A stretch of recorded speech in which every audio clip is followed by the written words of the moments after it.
ಎಲ್ಲ ಸಂಘಟನೆಗಳಿಗೆ ಕೈ ಜೋಡಿಸ್ತೀವಮ್ಮ, ಯಾವತ್ತೂ ನಾವು ಬಿಟ್ಟಿಲ್ಲ ಅವ್ರನ್ನ. ಇಂಡಸ್ಟ್ರಿ ಇರೋದು ಅವ್ರು ಏನು ಹೇಳಿದ್ರೆ ಅದು ಕೇಳ್ತಾನೆ ಇದ್ವಿ ಅಲ್ಲಿಂದ ಅವತ್ತಿಂದ. ಈಗಲೇನು ಹೊಸದಾಗೇನಲ್ಲ. ಈಗ ಇವತ್ತಿನ ದಿನ ನಮ್ಮ ರಕ್ಷಣಾ ವೇದಿಕೆ ಅವರು ಪ್ರವೀಣ್ ಶೆಟ್ಟರು ಬಂದು ನಮಗೆ ದೂರು ಕೊಟ್ಟಿದ್ದಾರೆ. ಈಗಾಗಲೇ ನಮ್ಮ ಅದ್ರ ಬಗ್ಗೆ ನಾವು ಖಂಡಿಸಿದ್ವಿ. ನಿನ್ನೆ 4:15 ಗೊತ್ತಾಯಿತು. ಅವರ ಮಾತನ್ನು ಆಡಬಾರ್ದಾಗಿತ್ತು, ಆಡಿದ್ದಾರೆ. ನಾವು ನಾಳೆ ದಿನ ನಮ್ಮ ಪದಾಧಿಕಾರಿಗಳು ಹಾಗೂ ಮಾಜಿ ಅಧ್ಯಕ್ಷರುಗಳು ವಿತರಕ ಏನಿದ್ದಾರೆ ಇವತ್ತಿನ ದಿನ ಅವ್ರನ್ನೂ ಕರೆದು ಒಂದು ಗಟ್ಟಿ ನಿರ್ಮಾಣ ತಗೊಳ್ತೀವಿ. ಏನು ಮಾಡಬೇಕು ಅನ್ನೋದು ನಿರ್ಣಯ ಮಾಡಿಸ್ತೀವಿ. ನಾಳೆ ಗೊತ್ತಾಗುತ್ತೆ ನಿಮಗೆ. ಎಲ್ಲರೂ ಕರೆದು ನಿಮಗೆ ತಿಳಿಸ್ತೀವಿ ಏನು ಮಾಡ್ತಾ ಇದೀವಿ ಅನ್ನೋದು. ಏನು ಇವತ್ತು ನಮ್ಮ ರಕ್ಷಣಾ ವೇದಿಕೆ ಅವ್ರು ಏನು ಹೇಳ್ತಾ ಇದ್ದಾರೆ, ಬಹಿರಂಗವಾಗಿ ಇಲ್ಲಿ ಬಂದು ಚೇಂಬರ್ಗೆ ಬಂದು ಕ್ಷಮಾಪಣೆ ಕೇಳಬೇಕು ಅನ್ನೋದು ಅವರು ವಾದ. ಅದನ್ನು ನಾವು ಸಭೆಯಲ್ಲಿ ಮಂಡಿಸ್ತೀವಿ ಏನು ಮಾಡಬೇಕು ಅನ್ನೋದನ್ನು. ಅದನ್ನು ಇಮಿಡಿಯೇಟಾಗಿ ತಮ್ಮನ್ನೆಲ್ಲ ಕರೆದು ನಾವು ತಿಳಿಸ್ತೀವಿ. ನಾಳೆನೆ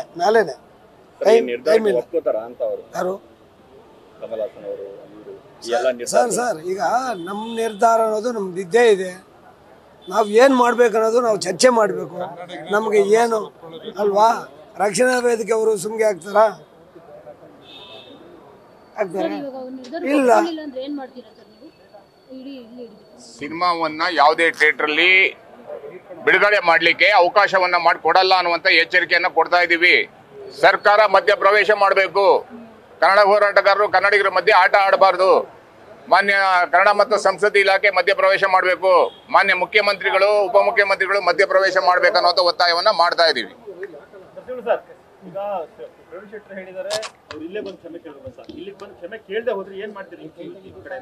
ಸರ್ ಈಗ ನಾವು ಚರ್ಚೆನೆ ಮಾಡಿಲ್ಲ ಇನ್ನು.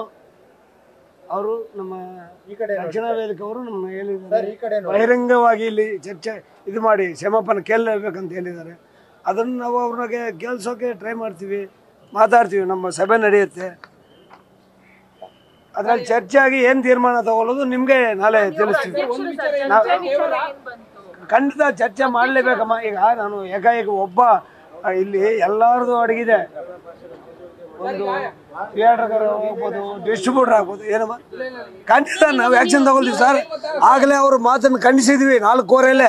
ನಿಮ್ಗೆ ಗೊತ್ತಿಲ್ಲ, ಕೆಲವು ಮೀಡಿಯಾಗೆಲ್ಲ ನನಗೆ ಫೋನ್ ಮಾಡಿದಾಗ ಹೇಳಿದ್ವಿ, ನೋಡು ಅವ್ರು ಮಾಡಿರೋದು ತಪ್ಪು, ಇತಿಹಾಸ ಗೊತ್ತಿಲ್ಲದೇನೆ ಮಾತಾಡಿದ್ದಾರೆ,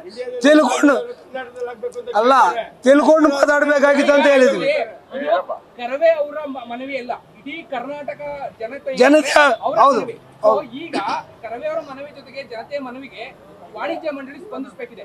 ತಾವು ಕೂಡ ಅದಕ್ಕೆ ತಕ್ಕಂತೆ ಈಗ ಅವ್ರು ಕೇಳಿರುವಂತ ವಾಣಿಜ್ಯ ಮಂಡಳಿಯಿಂದ ಕ್ಷಮೆ ಕೇಳಬೇಕು ಅನ್ನೋದು ನಿಲುವನ್ನ ತೆಗೆದುಕೊಂಡ್ರು ಮಾತ್ರ ಸೂಕ್ತ. ನೀವು ಅದನ್ನ ಹೊರತುಪಡಿಸಿ ಅವ್ರಿಗೆ ಒಂದು ಡಿಸ್ಕೌಂಟ್ ಕೊಡೋ ಕೆಲಸ ಸರ್ ಇಲ್ಲ ಸಾರಿ ಇಲ್ಲ. ನಿನ್ನೆ 4:15 ನಮ್ಗೆ ಕೆಲವು ಮೀಡಿಯಾದವ್ರು ಕೇಳಿದ್ರು, ಇದು ತಪ್ಪು ಅವ್ರು ಮಾತಾಡಿರೋದು ಸರಿಯಲ್ಲ, ಇತಿಹಾಸ ತಿಳ್ಕೊಂಡು ಮಾತಾಡಬೇಕಾಗಿತ್ತು. ಆ ಇತಿಹಾಸ ಬಗ್ಗೆ ನಮ್ಗೆ ಅಷ್ಟು ಗೊತ್ತಿಲ್ಲ, ಆದ್ರೂ ಅವ್ರು ತಿಳ್ಕೊಂಡು ಮಾತಾಡಬೇಕಾಗಿತ್ತು. ದೊಡ್ಡ ವ್ಯಕ್ತಿ ಅವರು, ಅವ್ರ ಮೇಲೆ ಗೌರವ ಇದೆ. ಈ ಥರ ಮಾತಾಡಿರೋದು ತಪ್ಪಂತಲೇ ನಾವು ಖಂಡಿಸಿದ್ವಿ. ಹಾಗಿರ್ಬೇಕಾದ್ರೆ ನಾವು ಯಾಕೆ ಸಮರ್ಥನೆ ಮಾಡೋಕ್ಕಾಗುತ್ತೆ? ಇವತ್ತು ಇವ್ರು ಬಂದಿಲ್ಲ ಅಂದರೂ ನಾವು ಸಭೆ ಸೇರ್ತಾ ಇದ್ವಿ. ಆಲ್ರೆಡಿ ಸಭೆನ ಕರೆದಿದ್ವಿ. ನಿನ್ನೆಲ್ಲ ಒಂದು ವಿವಾದ ಆಯಿತು. ಹಾಗಾಗಿ ನಮಗೂ ಒಂದು ಟೈಮ್ ಬೇಕಲ್ಲ. ಹಾಗೆ 6ನೇ ತಾರೀಕು ರಿಲೀಸ್ಗೆ ರೆಡಿ ಆಗ್ತಾ ಇದ್ದಾರೆ. 5ನೇ ತಾರೀಕು ಅದನ್ನು ನಾವೇನು ಮಾಡ್ಬೇಕು ಅನ್ನೋದು ನಾವು ನಾಳೆ ಚರ್ಚೆ ಮಾಡಿಬಿಟ್ಟು ನಿಮ್ಮೆಲ್ಲರ ಮುಖಾಂತರ ನಾವು ತಿಳಿಸ್ತೀವಿ. ಯಾವುದೇ ರೀತಿ ಸಮರ್ಥನೆ ಮಾಡೋದಿಲ್ಲ.